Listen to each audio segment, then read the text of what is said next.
Can you give us your 3 go-to favorite exercises for upper body, 3 go-to favorites for lower body? My upper body, I'll go with what I did for weak points, and that was high bar, close stance, Olympic lifting squats in the off season. Then it would then it would be close grip benches with my feet up or behind the neck presses, and then it would be stiff leg deficit deadlifts with no belt, or heavy ass bent over rows with no belt. Those are my 3. Nice. So I knew the bent over rows were coming because, you know, anytime that we talk, that's something that you always bring up. There's an article with you and Dorian Yates about, you know, having a huge fan of those for bodybuilding and for strength stuff. Why do you like them so much? Why is that the first thing out of your mouth for, and you've always told me that it's not just an upper body exercise, it's a lower body, it's a full body. Those are going to get you stronger for your bench, squat, and deadlift. Why are you such a fan? Why is that your go-to? If you use enough weight, your lower body, which you're standing on, it has to be supportive and stay rigid in one spot. I like the way it matched my back and my core when I didn't use a belt and I didn't touch the ground. So it wasn't like a Pendlay row where I'd stop on the ground unless it got super heavy.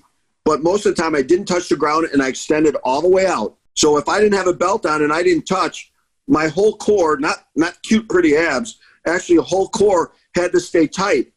So that kind of made my back and my core have to work together at the same time to kind of match each other. So I had just as much strength in the front and all the way around the sides as I did in the back. I love that the best for that. So when I got tight in a deadlift or a squat and locked my back in, my core would instantly lock from my upper back all the way down to my lower back, and all the way around would just lock in. Then I knew, even if because I leaned a lot in the squat. So, bless you. So even though I leaned a lot, it wouldn't break at all. It stayed locked no matter what I was. And I think that's one of the reasons.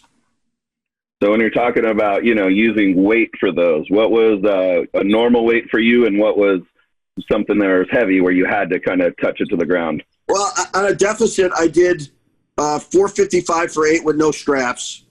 And off the floor with straps, Brian Schoonfeld, who's an old strongman, we used to have bent over row contests. And we both got up to like 573 for a double. And then we would stop and you know, just like a pause.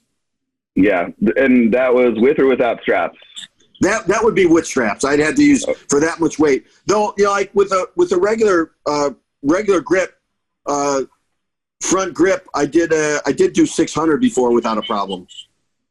Crazy. What's the most you've ever deadlifted without straps? 900 for 2. How about double overhand? That was 600, pretty easy. The most I ever tried. Oh, okay. Have you ever tried hook grip? Yeah, I used to be a little bit of a rascal in my day. I kind of broke my thumbs a couple times by missing someone's head and hitting the ground. So my knuckles were a little messed up. And when I tried hook grip, is even as big as my hands is, I just pussied out because it hurt so much. I'm like, what the hell am I even doing this for? I could fucking do it the other way.